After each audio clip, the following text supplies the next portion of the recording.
you composed this minuet from scratch, true? Yep. This took, if you remember, I first came to you with the reple beginning, so it's kind of derived based on that, which is a Monte. So. Okay. Then a couple of things. First of all, as before, this is only the first time. Then one more thing, the conclusion, so the refrain bar, when you have, so it's not necessary to write it at the beginning, because this indicates the ritornello, so it's more than, it's just this is enough. Then when you have this in the middle, you have a big line in the middle, this way, and one line, smaller one, and then the double dot. Okay? Okay. And the concluding one is this way, okay? Then you need one more line to conclude it, okay? Got it. Good. Now,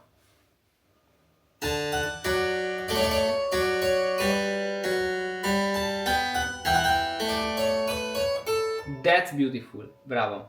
That's very nice. Yay. I really like todos, sol, la, fa, mi, re.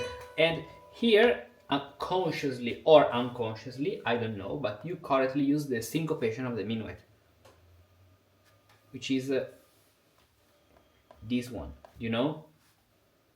Yeah, I've seen it. You did it. I was kind of confused on like when it could be used. So it was kind of consciously, because I just kind of did it by ear.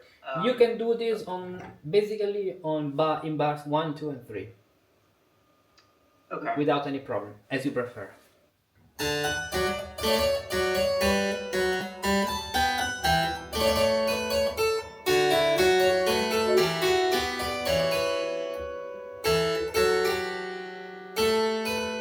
Here there's something strange to fix in the second part, the second phrase. So let's start from the melody itself.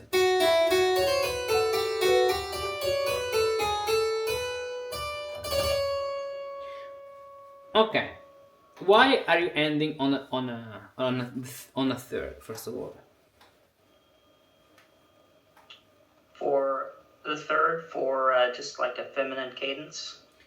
yes, but you know we have feminine and then masculine. They should be stronger. Eh? Yeah. You can even do that, but it should be done in a different way. How?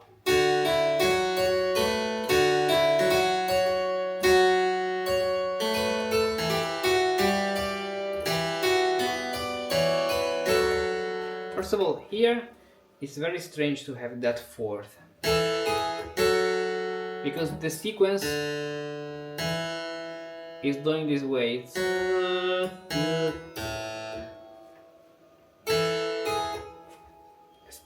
Then, in order to make a cadence to A major, more than a feminine cadence, we need a stronger cadence. So we can do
if you want to end with a masculine cadence,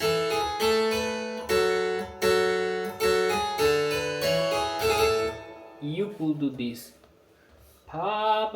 which would be much better. pa pam pa pa la mi, leading tone, mi fa. That's much better. And in the bass we need an F sharp because it's a third. It's a third. This is a neighbor tone. The neighbor tone is G sharp. And then it works. I play again. Then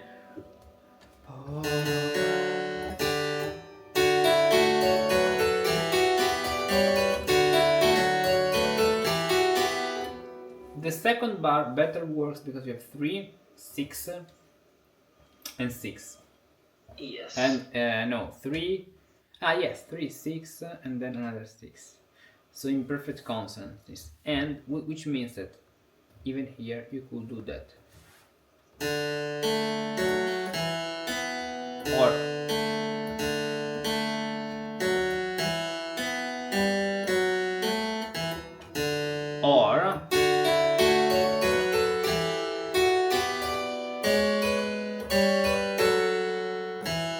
here E, it's okay, because if you don't, if we put a G, if we put G sharp, we are anticipating too much earlier the modulation, the cadence to A. If we put G sharp, if we put G natural, sounds then strange because we're going to have a G sharp there. So let's leave them be with D.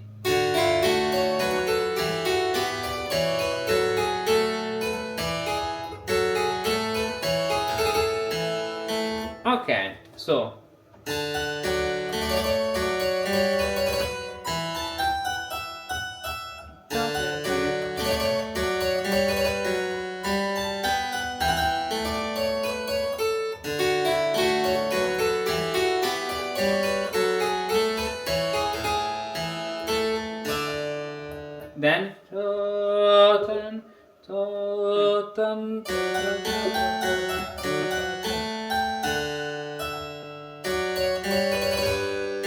then instead of starting with an octave this way, because we may have another problem, those parallel octaves in the passage, we can do an F sharp and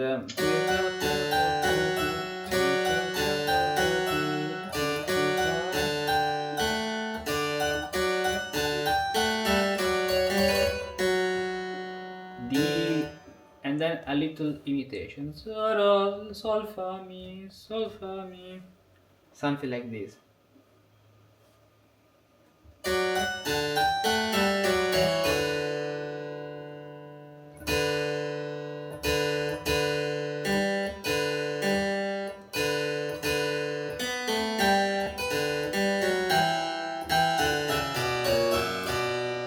And so look what you can do here. What's missing is an A sharp to make it stronger, the cadence to be minor, because having the same ending, pa pa pam, pa pa, if you play the melody alone, it's very strange.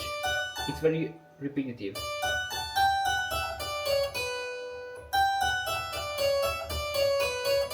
Do you feel it?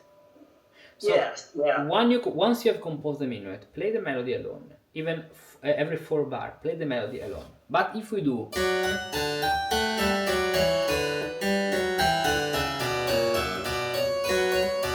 something like this, sounds better. Why? Because here we are creating a little canon, which starts after. Now we create a new canon, which starts before. This way, ta ta tan, ta ta ta ta tan, as you can see. Are canons okay in minuets? Like big ones? Like I know you No, have these one. very little, let's say canonic imitations. These are okay because they are limited to 1 or 2 bars. They are okay. They're okay. Yes.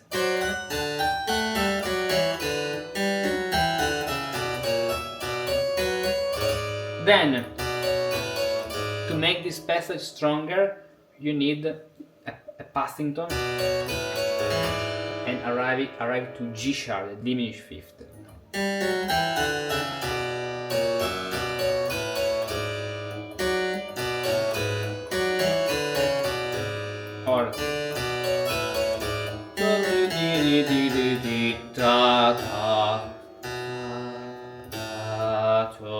that's very nice. That's very powerful.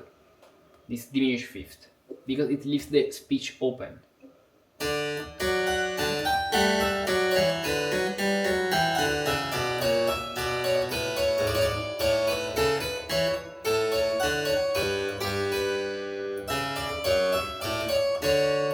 Then this it's very weird. It is weird. This seventh lip, no. So let's see. So how did you manage the bass, first of all? Because we need a clear harmony. The first bar can work.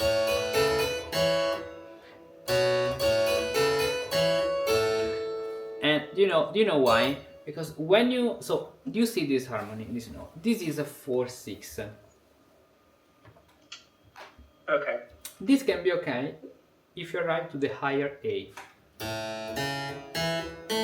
This can make sense, and we can do this way. Then,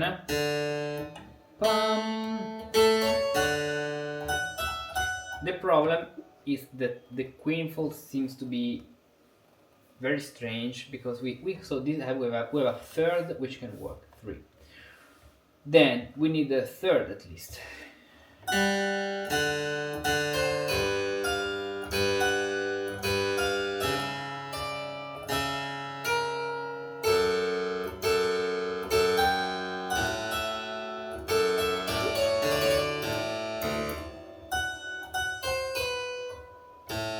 Because you wanted to do the hemiola.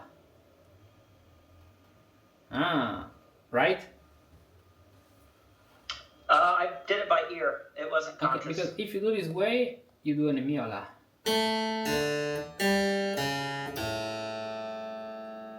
And so, let's say that these notes are okay. Higher G, but then you need a stronger cadence. So so 4, so 2, 5, 4, 2, 5, 5, 1. Here's the problem.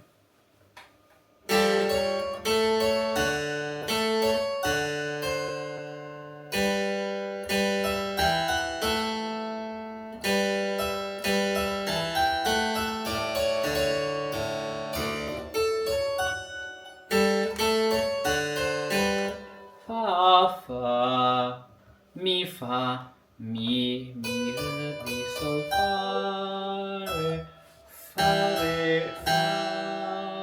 fa, mi.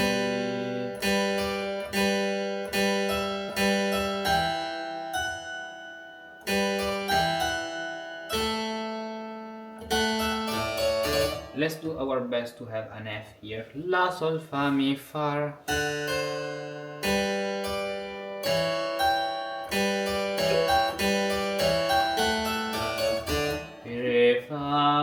Fa, la, sol, fa, mi, fa. Okay. So we have 3, 8, 3, 3, 7, 3, 5, 6, 3, la, sol, fa, mi, fa. This way. Okay? Now it's much better. And the second section, no.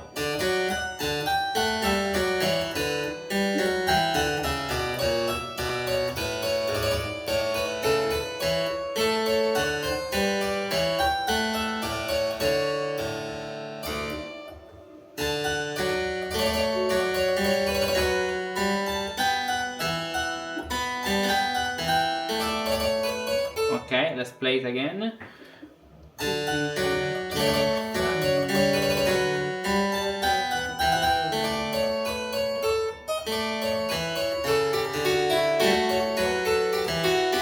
Even here, if you want, and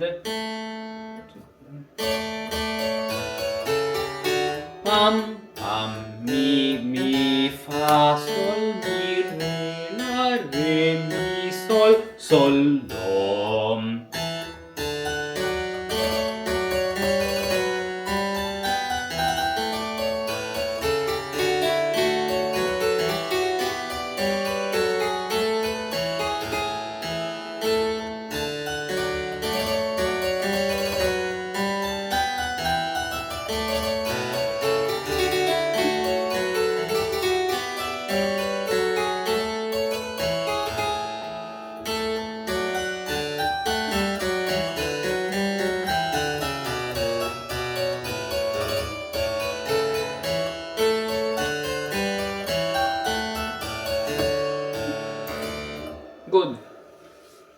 Nice. Do you understand all the passages we did? I'm not 100% certain on how to consciously make a hemiola. Other than that, yeah, I Do you got know how everything else. you have to do? You have to decide. You have to decide this before and imagine a 3 to 4 bars. Just this. What do you mean by 3, 2, 4 bars? I mean that you have to imagine you have 3 times 2 4 bars. 2 4 in terms of the time signature. I mean the hemiola means Okay. that you have 1 2 1 2 1 2 at the place of 1 2 3 and 1 2 3. So basically put these bar lines. I mean don't write these bar lines. I mean you have to write the correct bar lines, okay? But overwrite the hemiola bar lines this way. They can help you. Okay. That's how to do it. Okay, let's see the next one. To make mistakes is human. To learn from them and persist, that's the way of a musicus practicus. Whether your musical goal may be, there is a secret formula to reach it. And no, it's not a magic trick, it's something much more concrete. Perseverance in good things. If you study every day, if you learn even just one small thing every day, you're moving forward, always. And one day, after a month, 6 months, a year, 10 years, you look back and realize you have become a different musician, step by step, without even noticing it. That's the spirit of a musicus practicus. That's why every day on Patreon I share new content to help you learn something new every day, support you on your path of study, inspire you with fresh ideas and new musical perspectives. One day we talk about musical rhetoric, another day I post an exclusive video on improvisation, and another day an article on Renaissance counterpoint, and so on. Don't miss this opportunity. The choices you make today will shape the musicians you'll become tomorrow. Join the Musicus Practicus community, join us on Patreon, and with a small monthly contribution you'll also be supporting this great global educational project. Go to the link, choose the contribution you want to give, and start learning every single day. To make mistakes is human. To learn from them and improve every day, that's the way of Musici Practici.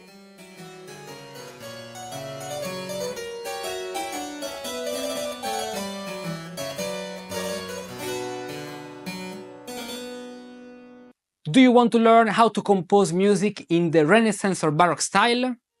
If you're at the beginning of your musical journey, or a professional looking to deepen your knowledge of early music, the best path may be a guided integrated course. Composing in the style of the 16th century or the 17th and 18th century requires much more than knowing harmony and counterpoint. You need to navigate a vast world, including solmization, fugue, cantus firmus, mensural notation, partimenti, dances, chorales, and more. To avoid getting lost, you need an experienced guide, a musicus practicus who knows the path, walks beside you step by step, and helps you overcome each challenge with tailored exercises, attentive feedback, and continuous dialogue. Have a question about a topic? We'll discuss it. Stuck on an exercise? We'll work through it together. Want to go deeper into a subject? We'll tackle it with focus. Every month I accept a limited number of apprentice musicians like you for a program of personalized one-to-one lessons where I guide them in learning to compose in the Renaissance and Baroque style. How it works? During our one-to-one lessons we focus on 2 and 3 voice composition, counterpoint and partimenti, practical exercises on historical style, schemata, cadences, voice leading, models, patterns, and much more. During the week, you'll also follow recorded lessons on repertoire analysis, pattern structure, tones and modes in polyphony, rhythm of historical dances, and everything else you need to progress. This way, each individual lesson becomes focused, effective, and productive. If you'd like to apply for the Musical Apprenticeship program, go to the link and fill out the form telling me your musical background, studies, experiences, instruments, what you play, your current skill, what you can compose, if you know partimenti, chorales, anything else, and your goals, what you would like to learn in the short, medium, and long term. I'll personally read your message and get back to you within 24 hours to let you know how we can work together. Don't miss the spot and learn to compose music as if you had lived in the Renaissance or in the Baroque.